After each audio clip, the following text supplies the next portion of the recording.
ማርያምን ዛሬ ወደ ቤት የወሰድካት ይላሉ በኑሮ ልትደጎማት የእርጅናና የእርግና ዘመኗን ልታሳምርላት እንዳይመስል ያገልግሎትህ እኮ በረከት ናት ብለውታል።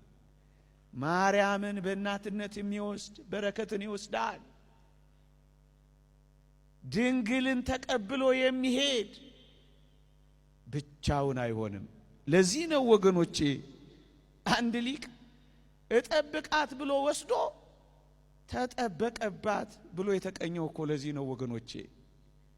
እኛ ለእመቤታችን ለድንግል ማርያም የምናስፈልጋት መስሏቸው አንዳንዶች ሁሉን ነገር የነፈጓታሉ። ይህች እናት ብቻችንን እንዳንሆን ታስፈልገናለች እንጂ ኦርቶዶክሳውያን እኛ እኮ ለሷ የምናስፈልጋት ሆና እኮ አይደለም።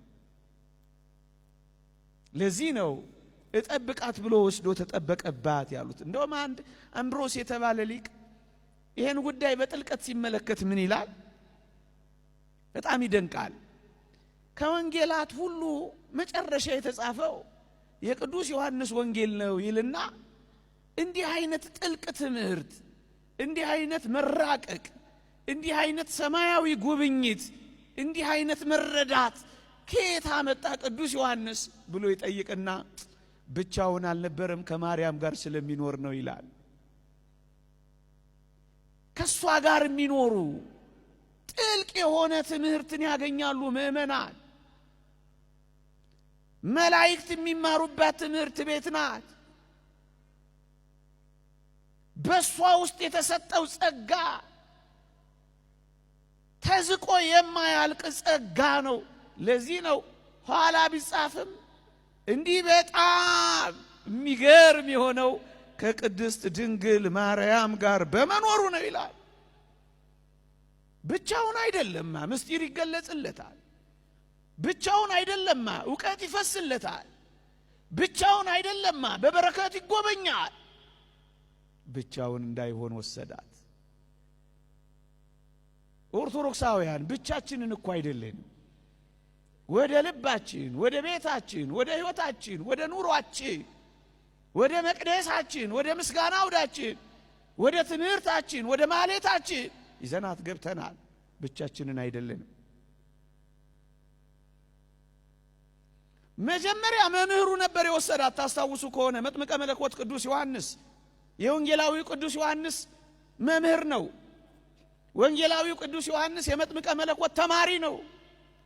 መጀመሪያ መምህሩ ወሰዳት። ከዛስ ተማሪው ተቀበላታ።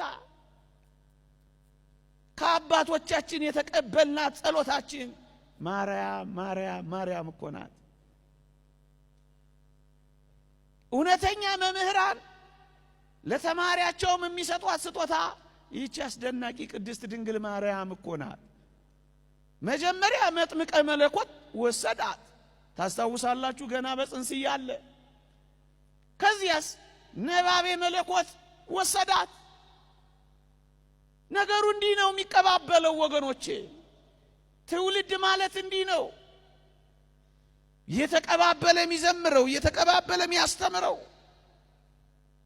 ለዚህ ነው ቅዱስ ዮሐንስ አፈወርቅ በረከቱ ትደርብንና ባስደናቂ ቃል ብቻውን እንዳይሆን ወደ ቤቱ ስለወሰዳት ስለ ቅዱስ ዮሐንስ ሲናገር እግዚአብሔር እንዴት ባለ ክብር አስጌጠው መሰላችሁ ይላል።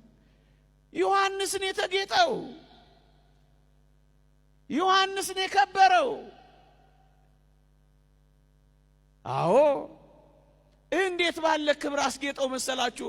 ለምን? ቅድስት ድንግል ማርያም ክብራችን፣ ጌጣችን፣ ሽልማታችን፣ ርስታችን፣ ማርዳችን፣ ማይረጋችን ስለሆነች ነው።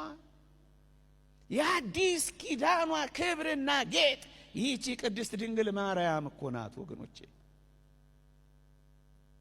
ለዚህ ነው ቅዱስ ዮሐንስ አፈወርቅም ተደንቆ እግዚአብሔር ቅዱስ ዮሐንስን እንዴት ባለ ክብር አስጌጠው ማርያምን ብቻውን እንዳይሆን ሰጠው ያለው።